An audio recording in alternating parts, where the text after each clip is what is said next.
안녕하세요. 저는 30대에 이혼을 하게 되어 지금은 자유로운 삶을 즐기고 있는 애청자입니다. 평소 사연을 들으며 아픔에 공감을 하기도 하고 때론 함께 욕도 하며 시간을 보내곤 하는데요. 그런 사연 열차에 제 사연이 소개된다고 생각하니 괜스레 마음이 다 떨려오네요. 저는 저를 하자 있는 인간으로 몰아가는 시모도 시모였지만 남편이 결정적인 이유가 되어 이혼까지 하게 되었는데요. 제가 어떻게 남편의 외도를 알게 되었고 어떻게 복수를 하고 이혼을 하게 되었는지 한번 들어보실래요? 남편과 저는 고등학교 동창이었는데 학교에 다닐 땐 그저 친구로 지내다 시간이 지나며 자연스럽게 연인 사이가 되어 결혼까지 하게 된 부부였죠. 그렇게 결혼을 하게 된 지 3년, 마음만 먹으면 금방이라도 임신이 가능할 거라 생각했는데 그게 생각처럼 쉬운 일은 아니었어요. 3년 동안 임신 소식은 전혀 없었고 결혼 전 더 늦어지기 전에 임신을 하고자 잘 다니던 회사까지 그만두고 몸 관리를 하며 임신을 하려 노력했죠. 남편 역시 저와 함께 병원을 다니며 임신을 위해 노력하고 있었고 그렇게 저흰 큰 소리 나는 일 없이 지내고 있었어요. 하지만 부부 사이만 좋다고 해서 스트레스가 없는 건 아니었어요. 임신이라는 게 몸도 몸이지만 심적으로 편안해야 잘 될 텐데 시모와 시누이는 임신을 방해라도 하려는 사람처럼 저를 괴롭히기 일쑤였어요. 엄마, 우리 집엔 임신 못해서 올케처럼 고생한 사람은 없지 않아? 내가 알기로는 그런 사람이 없는데 올케는 뭐 때문에 임신이 그렇게까지 안 되는 거지? 그러게나 말이야. 우리 집엔 그런 유전자 자체가 없는데 너희가 아기가 안 생기는 거 보니 아무래도 네가 무슨 문제가 있는 것 같구나. 우리 아들은 절대 문제가 있을 리가 없으니 말이야. 친정 역시 임신 때문에 고생한 사람이 없는데 저딴 식으로 말하니 기분이 나쁜 건 당연했어요.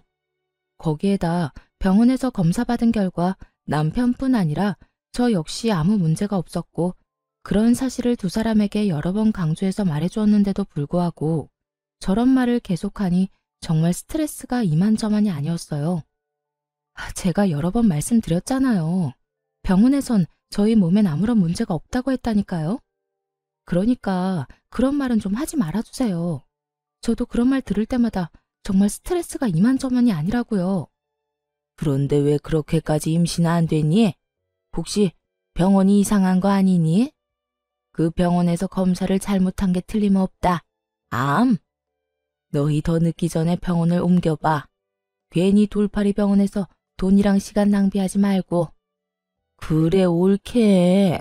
엄마 말 무시하지 말고 새겨들어. 내 생각에도 그 병원 돌팔이 같으니까 말이야. 두 사람은 꼭 저에게 문제가 있기라도 바라는 사람들처럼 몰아갔고 더는 설명하고 이해시키는 것도 입이 아파 포기를 해버렸죠. 그런데 그것이 끝이 아니었어요. 시누이는 제가 임신 준비를 위해 집에서 쉬기 시작하자 제가 무슨 시댁 전용 종이라도 되는 양 저를 부려먹으려고 안달이 났더라고요. 시집을 가지 않았던 시누이는 독립도 하지 않고 여전히 시댁에 살고 있었는데 나이 차이는 고작 1살밖에 나지 않는데 하는 짓은 시모 저리 가라였어요. 어찌나 표독스럽게도 저를 부려먹으려 안달인지 있던 애도 떨어질 판국이었죠. 옳게. 지금 우리 집으로 빨리 좀 와봐. 얼른. 지금 당장? 정말 너무 급해서 그래. 처음엔 이런 연락을 받고 정말 큰일이라도 난 것이라 생각해 헐레벌떡 시댁으로 뛰어갔었어요. 하지만 막상 가보면 청소나 식사 등 급한 것이 아닌 직접 하기 귀찮은 일을 시켜댔고 뻔뻔하게도 그런 잡일이 너무 급해 불렀다며 웃어대는 시누이를 보며 더는 참고 넘길 일은 아니다 싶더라고요. 제가 시댁 잡일을 해주려고 회사까지 그만둔 것이 아니었으니까요. 그렇게 마음을 고쳐먹은 이후 전 시누이의 연락을 아예 무시해버리거나 연락을 받는 날엔 아예 못 간다고 못을 박아버렸습니다. 그리고 그날은 시누이와 큰 소리가 오간 날이었어요. 그날 역시 시누이에게 연락이 왔고 또 급한 일이 있다며 시댁으로 오라고 하더라고요. 무시하는 것도 하루 이틀이고 바쁘다고 하는 것도 한두 번이지. 더는 이런 식으로 상황을 외면하는 것도 아니란 생각이 들더군요. 아예 이 싹을 뽑아버려야 한다는 생각이 들었어요. 그래서 전 좀 더 단호하게 제 생각을 말하기로 했죠. 옳게. 요즘 왜 이렇게 연락이 안 돼? 무슨 일 있어? 무슨 일 있는 건 아닌데 왜 그러세요? 왜 그러긴. 우리 집에 좀 오라고 전화했지. 집에 급한 일이 있어서 그러는데 지금 좀 빨리 와. 알겠지? 형님, 저도 바빠서 못 가요. 뭐라고? 옳게 지금 뭐라고 그랬니? 지금 못 온다고 한 것 같은데 내가 제대로 들은 게 맞아? 요즘 따라 도대체 왜 이래? 내가 급한 일이 있다니까. 그래도 못 온다고 한 거 맞아? 네, 제대로 들었네요. 형님, 말이 나왔으니까 하는 말인데 제가 회사를 쉬고 있다고 해도 저도 사생활이 있는데 어떻게 형님이 부를 때만 기다리고 있겠어요? 저도 오늘은 바빠서 못 가니까 급한 일은 알아서 해결하세요. 신우이는 못 간다는 제 말에 화가 났는지 막말을 하기 시작하더라고요. 아니, 평소 신우이의 개념이 얼마나 수준 이하인지를 적나라하게 나타내는 말들을 서슴없이 해대고 있었죠. 옳게. 진짜 이런 식으로 나올 거야? 집에서 내 동생 돈이나 쓰면서 노는 주제에 바쁘긴 뭐가 바빠? 그냥 시댁 오기 싫어서 거짓말하는 거 누가 모를 줄 알아?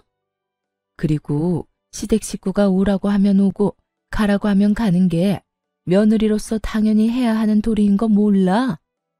이런 말까지 듣고 나니 저만 웃는 얼굴로 대할 필요는 없다는 생각이 들더라고요.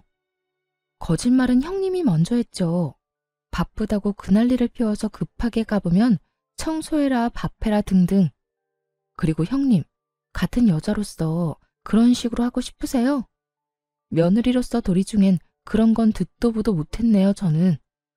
제발 적당히 좀 하세요. 저요, 임신하려고 회사 그만둔 거지 그런 일이나 하려고 회사 그만둔 거 아니라고요. 그러니까 앞으로 급하다는 핑계 대면서 저 시댁으로 부르지 마세요. 저는 그대로 전화를 끊어버렸고 내심 이렇게까지 싫은 티를 내고 이렇게까지 말하면 더는 저를 괴롭힐 일이 없을 거라 생각했죠. 하지만 신우이는 더 날뛰기 시작하더라고요. 그날 이후 저를 부르는 대신 저희 집으로 찾아와 집을 엉망으로 만들고 간다거나 이상한 트집을 잡아대더군요. 그래서 제가 집으로도 못 오게 했더니 시모를 앞세우기 시작하더라고요. 그날은 신우이뿐 아니라 시모까지 함께 집으로 온 날이었는데 마침 장봐놓은 것이 없어 마땅히 먹을 것이 없는 상태였죠. 자연스럽게 냉장고부터 열어보던 시모와 신우이는 텅 빈 냉장고를 보고 작정한 듯 잔소리를 하기 시작했어요. 넌 집에서 쉬는 애가 이게 뭐니 이게? 너희 집에서 밥은 해먹고 사니? 나가서 뼈 빠지게 일하는 우리 아들 끼니는 제때 해주는 거 맞아? 그러니까 옳게 이건 아니지. 어떻게 냉장고에 죄다 풀떼기에다가 마실 거 반찬 몇 개밖에 없어? 우리 아들은 고기 좋아하는데 고기 같은 건 없어? 고기는 떨어지는 일 없이 늘 넉넉히 사다 놓거라. 우리 아들이 먹고 싶으면 언제든 먹을 수 있게 말이야. 시모와 신우이는 사이좋게 말을 주고받으며 저에게 잔소리를 해대고 있었고 저는 입을 떼서 무얼 하나 싶은 마음에 아무 말도 하지 않고 있었어요. 제가 무얼라 한다고 한들 제 말을 들을 사람들도 아니고 괜히 잘못 대답을 했다가 그렇지 않아도 긴 잔소리가 더욱 길어질 거라 확신했기 때문이죠. 그렇게 한참을 시모와 장단 맞춰 잔소리를 하던 신우이는 배가 고프다며 휴대전화를 뒤적인다 싶더니 배달을 시키더라고요. 아유, 옳게 내에 와서 밥이나 먹을까 했는데 이게 뭐야? 엄마는 배 안 고파? 난 지금 배가 너무 고프단 말이야. 안 되겠다. 간단하게 요기나 하게 참치회나 시켜서 먹어야 하겠어. 언제부터 참치회가 간단한 요깃거리 음식이 되었는지는 몰라도 신우이는 참치회를 시킨다고 하며 음식을 주문했고 얼마 지나지 않자 음식이 도착했어요. 얼마나 많이 시킨 것인지 배달 오신 분의 양손 가득 음식이 들어서고 있었죠. 음식의 양도 당황스러운데 더 황당한 말이 신우이의 입에서 나오고 있더라고요. 어머, 지갑이 없네? 어떻게 하지? 올케, 카드 있지? 올케가 계산 좀 해. 잘 먹을게. 고마워. 그렇습니다. 신우이는 10만 원이 훌쩍 넘는 음식값을 바로 계산하지 않고 만나서 카드 결제 상태로 주문했더라고요. 당연히 카드도 현금도 전혀 가지고 있지 않은 채 말이죠. 제가 초대한 사람이라면 당연하게 제가 계산하는 것이 맞겠지만 제가 초대한 적도 없고 입에 들어가는 밥 한 톨도 다시 빼앗고 싶을 만큼 얄미운 시모와 시누이를 위해 그런 돈을 갑자기 쓰게 되니 너무 짜증이 나더군요. 그렇다고 해서 계산을 하지 않을 수 있는 상황도 아니었고 저는 하는 수 없이 계산을 하게 되었죠. 그것이 끝이 아니었어요. 정작 계산한 사람은 저인데 회는 저에게 한 점 먹어보라는 말도 없이 자신들의 앞접시에 다 옮겨 담아버린 후였고 함께 시킨 사이드 메뉴들은 일부러 다 헤집어 놓은 뒤라 손도 대고 싶지 않았어요. 어머, 올케는 왜 안 먹어? 설마 우리가 먼저 먹었다고 기분 상해서 안 먹는 거야? 에이, 설마. 아가, 너 우리 딸 말이 사실이야? 우리가 음식에 젓가락질 좀 했다고 기분 나쁜 거야? 아니면 더럽니? 그냥 입맛이 좀 없네요. 두 분이서 맛있게 드세요. 애초에 제 몫은 없는 것 같기도 하고요. 두 사람의 고의성이 다분한 치사하고도 어이없는 행동을 보며 따지기는커녕 말도 섞고 싶지 않더라고요. 그래서 전 대충 대답을 던져주곤 소파에 앉아 애써 두 사람에게 신경을 쓰지 않으려고 노력했어요.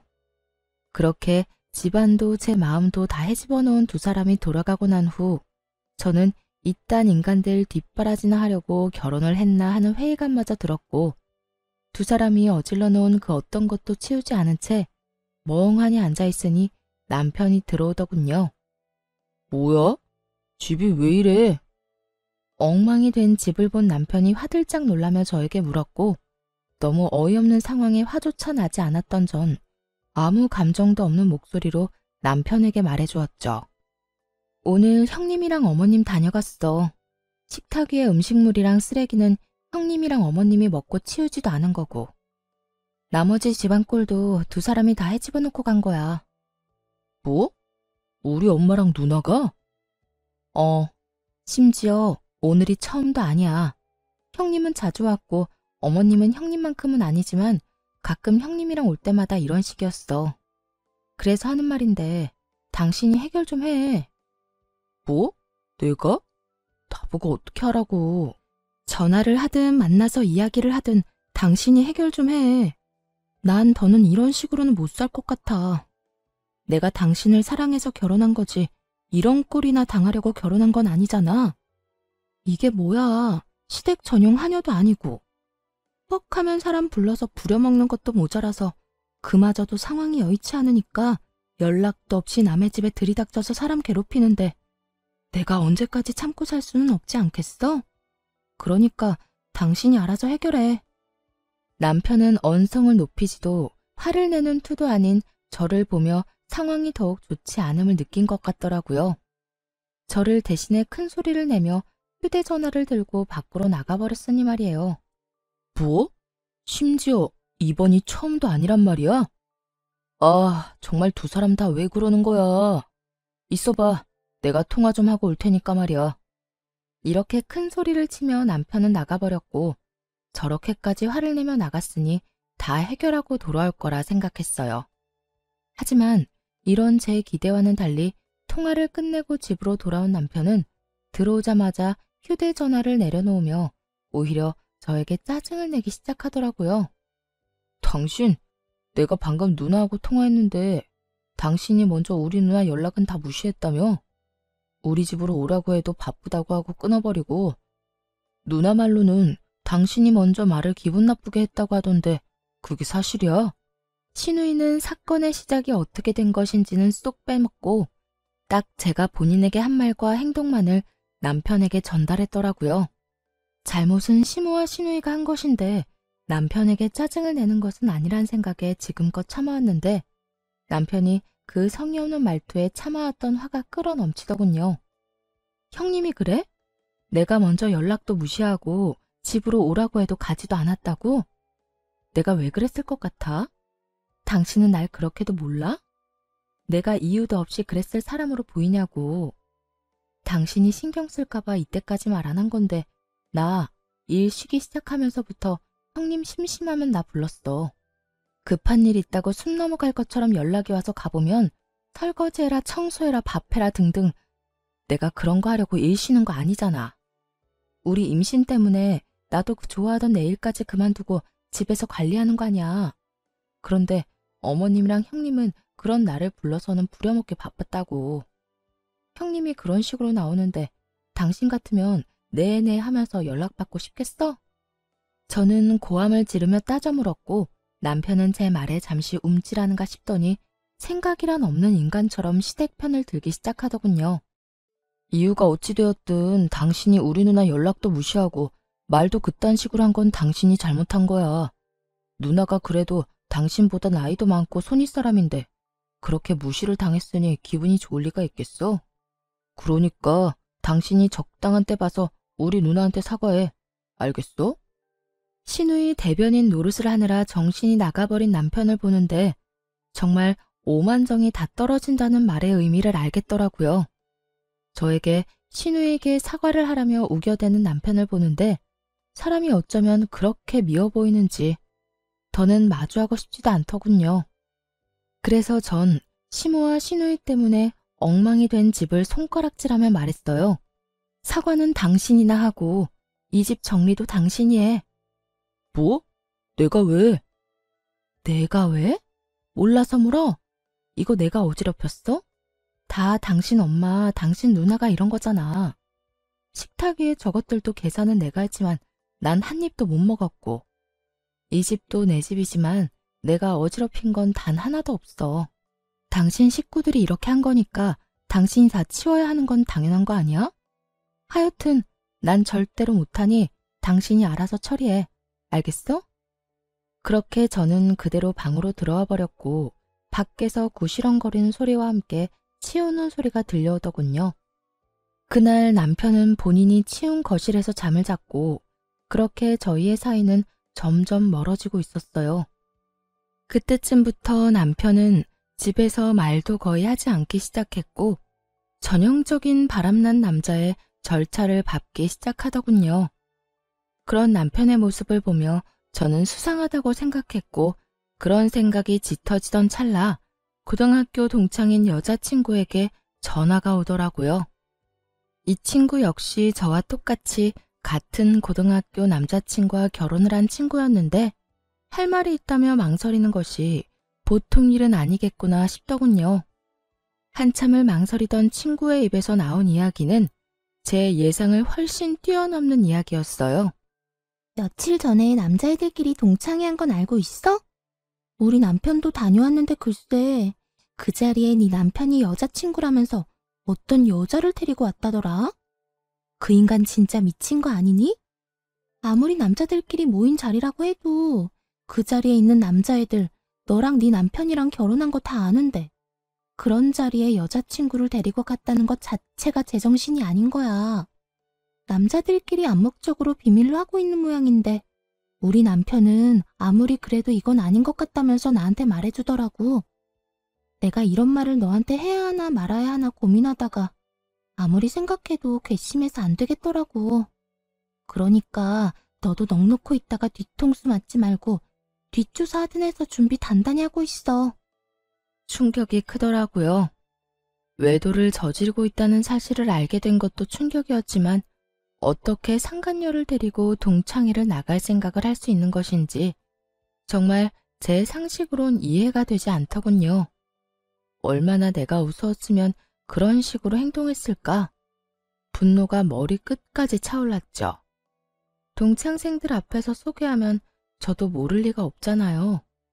저에게도 동창생인 친구들인데 겁대가리를 상실한 건지 머리가 나쁜 것인지 아님 친구들에 대한 믿음이 깊은 것인지 이것도 저것도 아니라면 들켜도 상관없다 싶었는지 도무지 알 수가 없는 지경이었죠.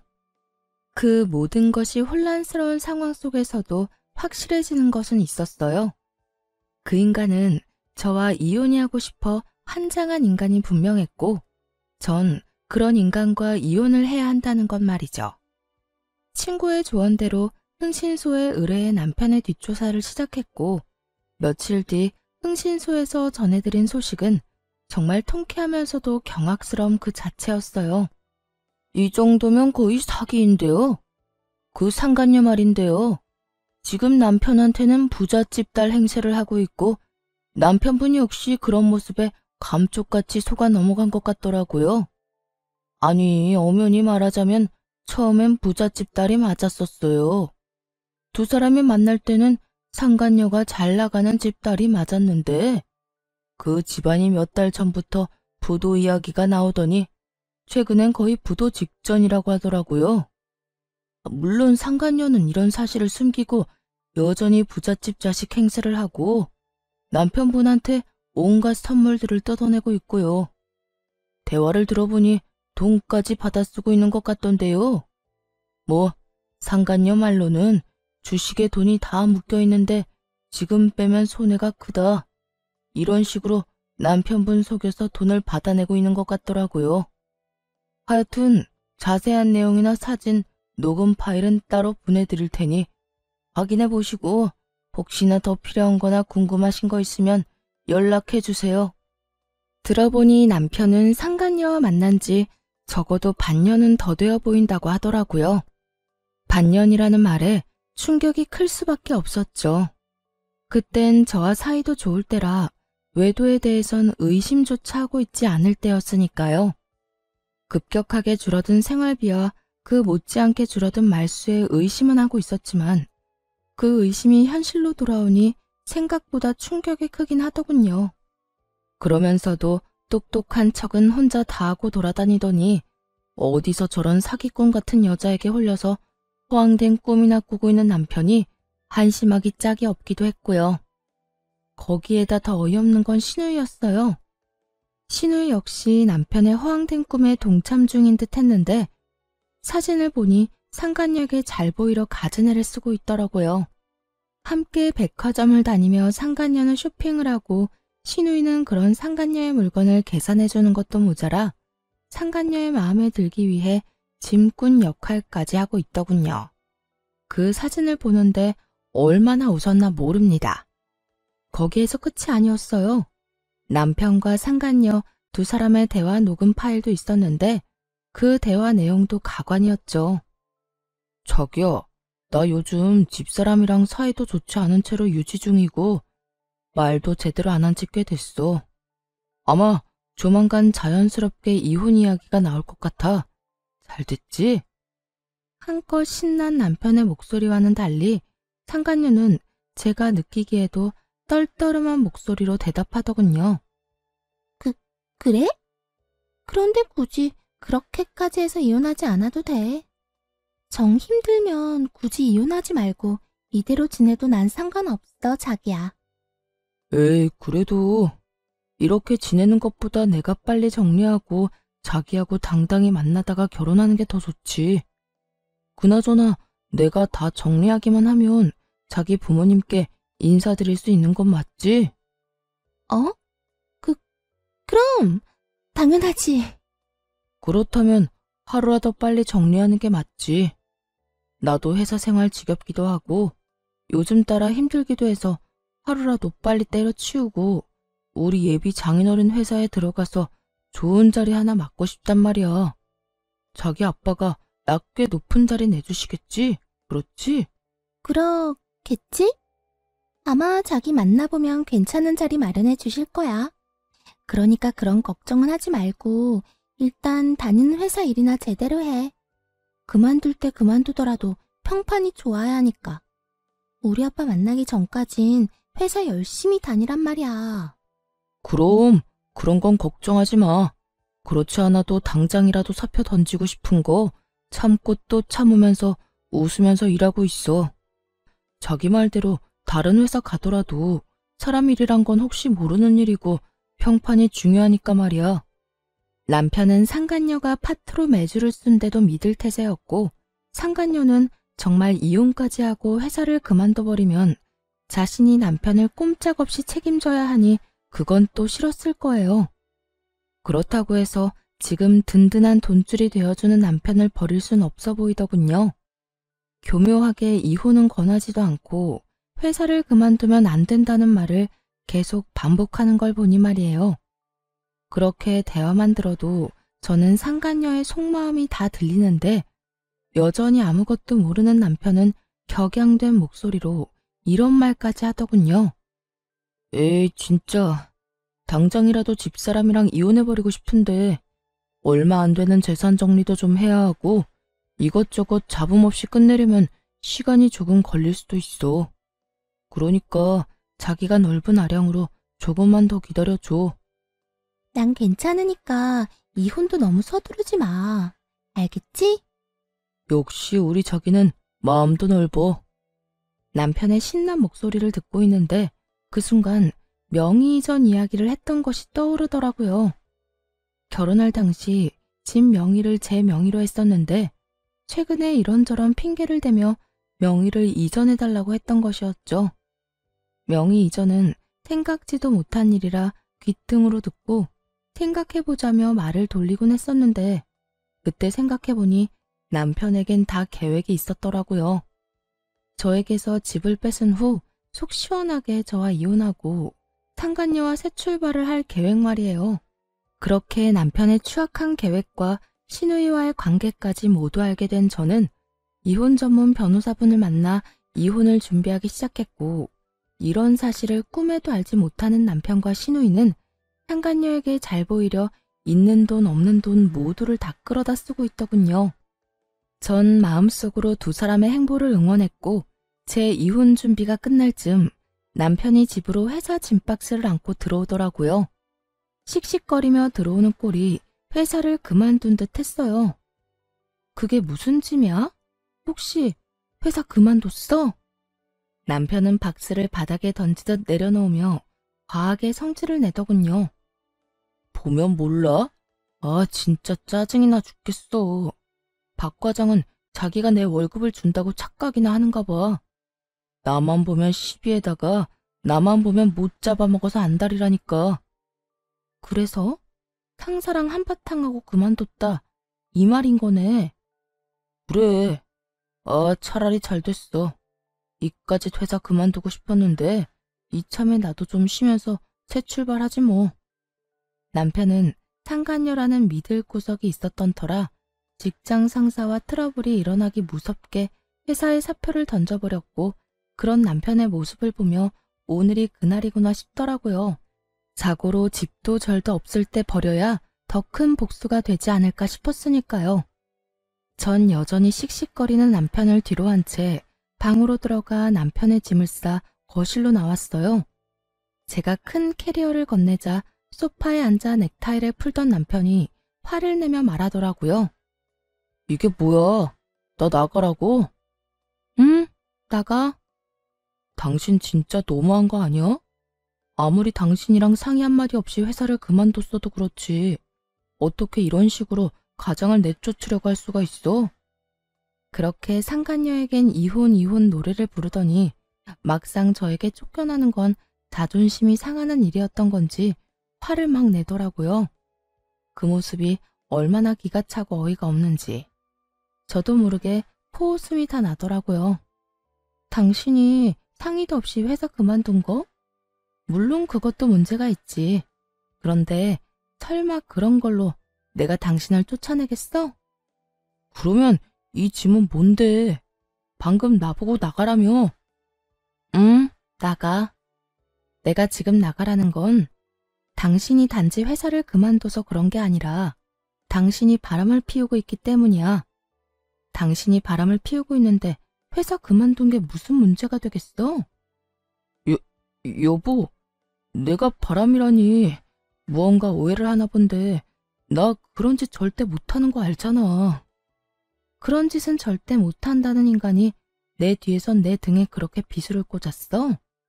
내가 정말 몰라서 이때까지 참은 줄 알아? 저는 고함을 질러버렸고 남편의 얼굴은 사색이 되어 가더라고요. 제가 모든 사실을 안다는 건 계획에는 전혀 없던 일이라 어떻게 해서든 이 난관을 헤쳐나가 보려 갖은 애를 쓰더군요. 무슨 말을 하는 거야 도대체.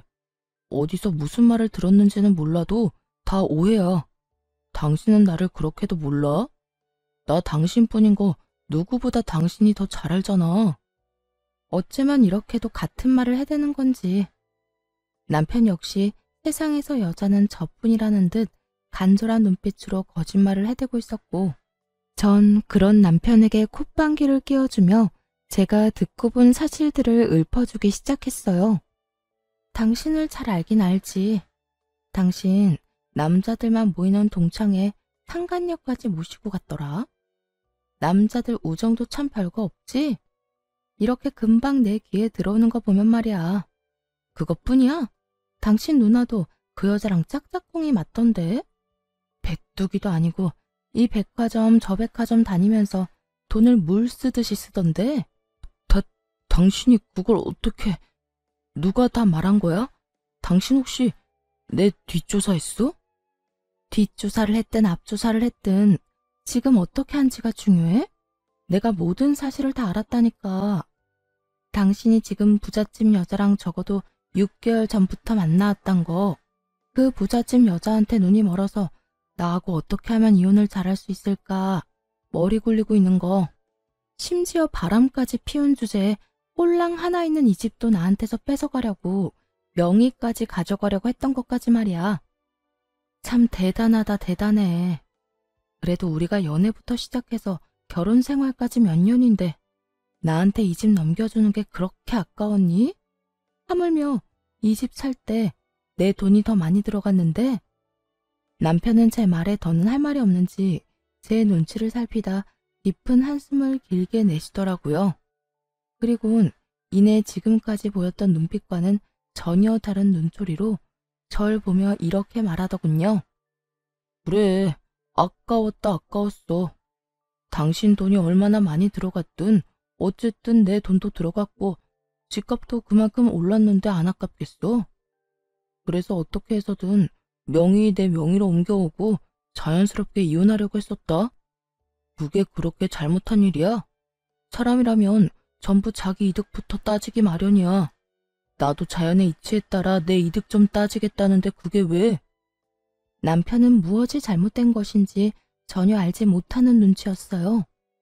애초에 저와 남편의 사이에서 제일 큰 문제는 남편이 저를 배신하고 다른 여자를 만났다는 것인데, 그것에 대한 언급은 단 한마디도 없이 오로지 집 이야기, 이득 이야기만 한 걸 보니 말이에요. 당신 머릿속엔 지금 돈밖에 없어? 오로지 이득, 돈, 재산 이런 거밖에 없냐고. 당신 이득 따지는 거 가지고 내가 이래? 지금 우리 사이의 문제는 당신이 나하고 검은 머리가 팥뿌리가 될 때까지 잘 살아보자던 약속을 어기고 다른 여자한테 홀려서 나를 버리겠다는 계획을 세운 게 문제라는 거야. 당신이 날 배신했다는 게 문제라고. 검은 머리 팥뿌리가 될 때까지 잘 살아보자. 요즘 세상에 그걸 지키고 사는 부부가 몇이나 된다고 이래? 다들 밖에서 마음 맞는 이성 친구 한두 명씩은 두고 스트레스도 풀고 그러고 산다고. 그걸 보고 버렸다, 배신이다, 그러면 안 되지. 다 순리대로 지내다 보니 어쩔 수 없이 일어난 일들이라고. 뭐? 순리? 언제부터 불륜이 당연한 흐름이 되었니? 네가 사는 세상이 어떤 세상인지는 모르겠지만 내가 사는 세상엔 불륜은 당연한 게 아니거든? 당신 어쩌다 인간이 이렇게까지 변했어? 어쩌다 인간이 이렇게까지 파렴치한이 됐냔 말이야. 지금 그런 게 중요해? 아, 다 됐고 당신도 나한테 더는 미련 없지? 나도 당신한테 감정 사라진 지 오래야. 이 빌어먹을 집 때문에 당신이랑 계속 살았던 거지 당신한테 마음이 있어서 같이 살았던 게 아니라고. 차라리 잘 됐지 뭐. 이딴 집 당신이나 가지고 일도 이렇게 다 틀어진 김에 이혼이나 빨리 하자. 당신이랑 이혼하고 그 여자랑 결혼만 빨리 하면 이까지 집값이야 껌값인데 뭐. 상간녀의 집이 쫄딱 망한 것은 꿈에도 모르는 남편은 기고만장한 얼굴로 저에게 집이나 먹고 떨어지라며 집을 나가버리더군요. 앞으로 본인 앞에 펼쳐질 앞날에 대해 아무것도 알지 못한 채 기고만장한 꼴로 집을 나가는 남편의 뒷모습을 보는데 화가 나기는커녕 웃음만 났습니다. 그렇게 진행된 이혼에서 저는 남편, 상간녀, 시누이 모두에게 위자료를 청구했고 세 사람 모두에게 위자료를 받고 이혼할 수 있었어요. 이혼하는 그 순간까지 상간녀는 부잣집 딸 연기를 하고 있었는데 저에게 주어야 하는 위자료 역시 전 남편에게 받아내고 있더라고요. 자기야, 나 아직 주식 정리를 못했는데 위자료 어떻게 해? 아까 들어보니까 위자료 이자가 은행 이자보다 높던데. 그냥 주식을 정리해야 싶기도 하고. 그런데 지금 정리하면 손해가 너무 심한데? 그래? 그러면 그냥 내가 대출받은 김에 조금 더 받아서 줄게. 어차피 그 주식 한 달 정도만 있으면 정리할 수 있다고 했잖아. 응. 들리는 찌라시엔 한 달 내로 따상 갈 거라고 하더라고. 그렇게만 되면 내가 진짜 이자까지 쳐서 다 줄게. 돈만 돌려주겠어? 자기 인생 펴는 거야, 이제. 상간녀의 말에 전 남편은 얼굴 한가득 행복 가득한 미소를 지어 보이더라고요. 저와 이혼하는 그 마당에 말이죠. 그 모습을 보는데 저 역시 웃음이 터져나와 크게 혼이 났네요.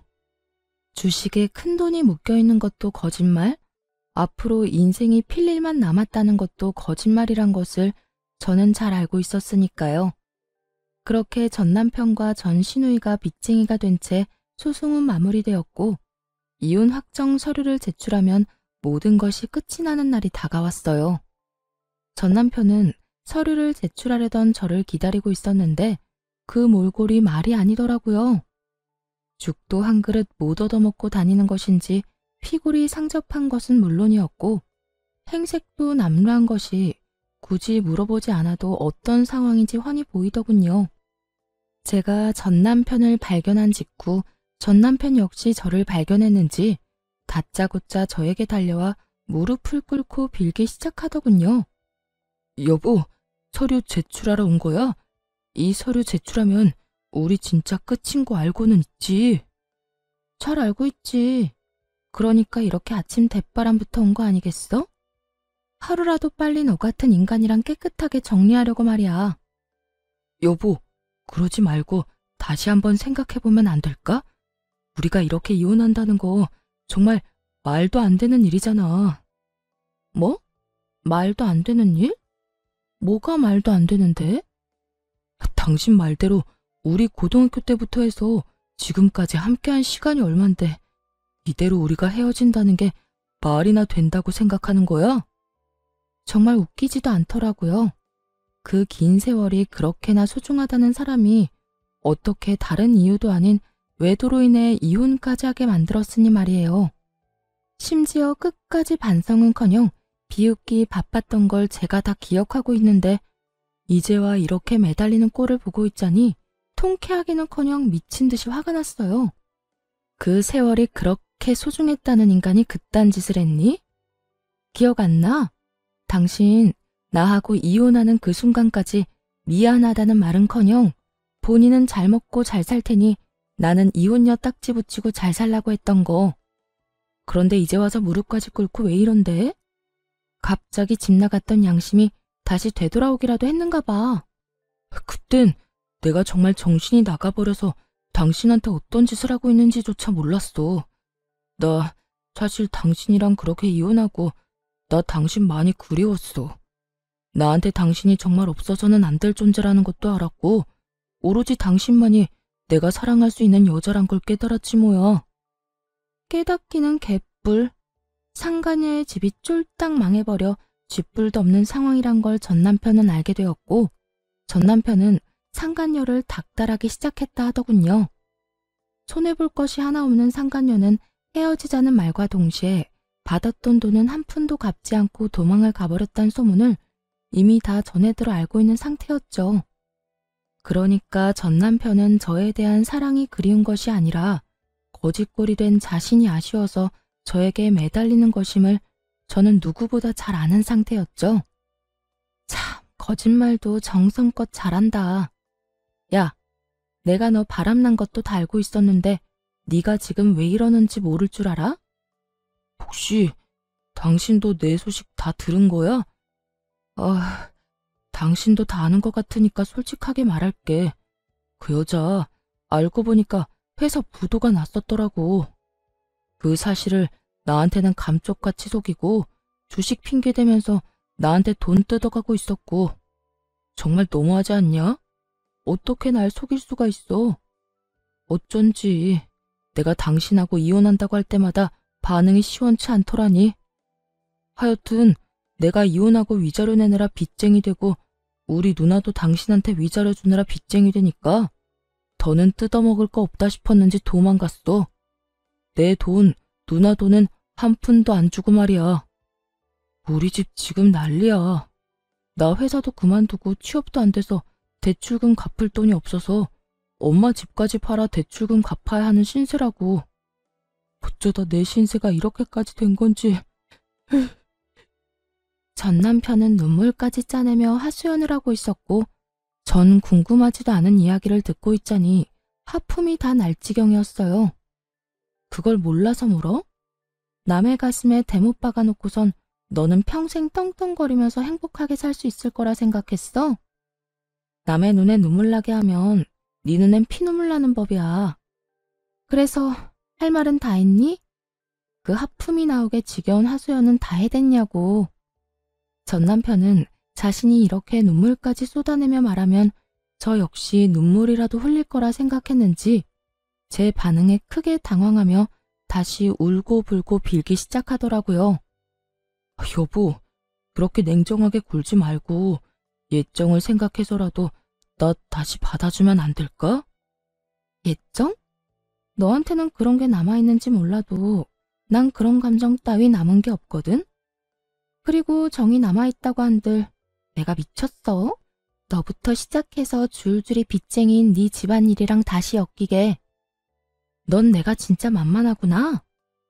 만만한 게 아니라 당신이 날 금전적으로 조금만 도와주면 이까짓 어려움은 금방 이겨낼 자신이 있어서 그래. 당신 지금 여유 자금 꽤 있을 거 아니야. 나하고 그 여자 우리 누나한테 받은 위자료. 설마 다 쓴 건 아니지. 그 돈을 벌써 다 썼을 리는 없잖아. 그렇지? 이때껏 꼴꼴 감춰두었던 전 남편의 추악한 속내가 드러나고 울고불고하며 제 바짓가랑이를 붙잡고 있는 전 남편의 손을 뿌리쳐버렸어요. 이거 나 소름 끼치니까. 야, 너 진짜 큰 착각하는가 본데 그 돈 너한테 쓸 생각 전혀 없어. 그러니까 남의 돈에 군침 그만 흘려. 여보, 그러지 말고 나 진짜 당신이 조금만 도와주면 금방 일어설 수 있다니까. 많이 바라는 것도 아니라고. 그냥 받은 위자료의 절반 정도만, 아니 그것보다 적은 금액이라도 되니까 조금만 도와주라. 응? 상간녀를 상대로 헛된 꿈을 꾸던 전 남편은 이젠 저를 상대로 헛된 꿈을 꾸는 듯 했어요. 자신이 저딴 식으로 눈물 콧물 흘리며 매달리면 제가 당연히 받아줄 거라 생각하는 듯 했으니까요.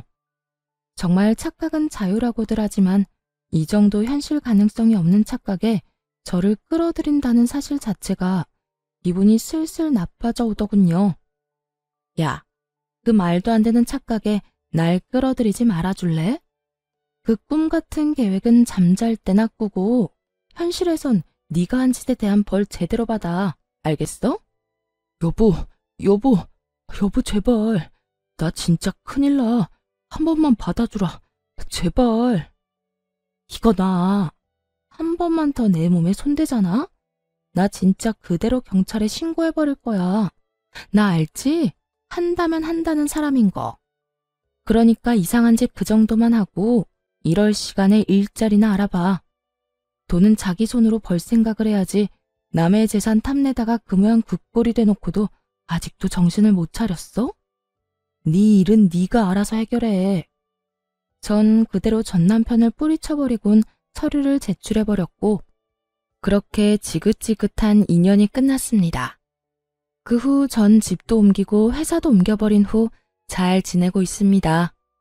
한동안 전 남편과 전 시댁 식구들이 계속 연락을 해와 귀찮은 일이 있긴 했지만 차단 깔끔하게 했더니 요즘엔 연 끊겨버린 지 꽤 되었어요. 새로운 회사에서 일하기 시작한 지 1년이란 세월이 지났고 이제 적응도 되어 아주 만족스러운 삶을 살고 있어요.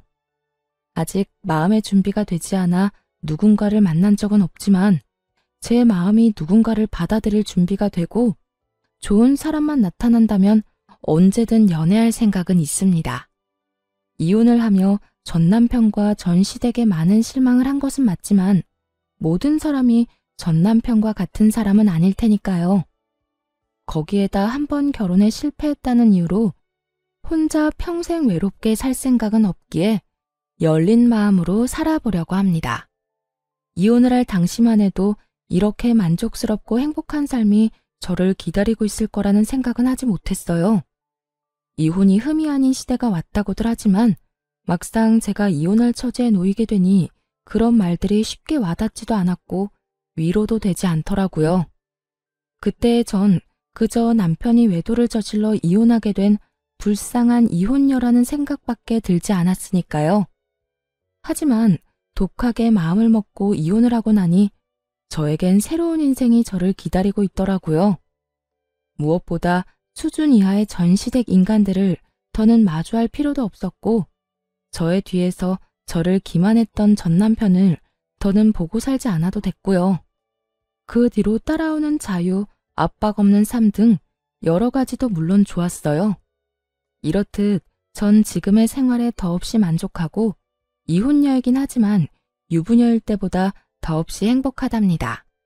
이로써 저의 사연도 끝이 났네요. 어떠셨나요? 욕들 함께 해주셨을까요? 긴 이야기 끝까지 함께 해주셔서 감사하다는 말을 전하며 저는 이만 물러가 볼게요. 감사합니다.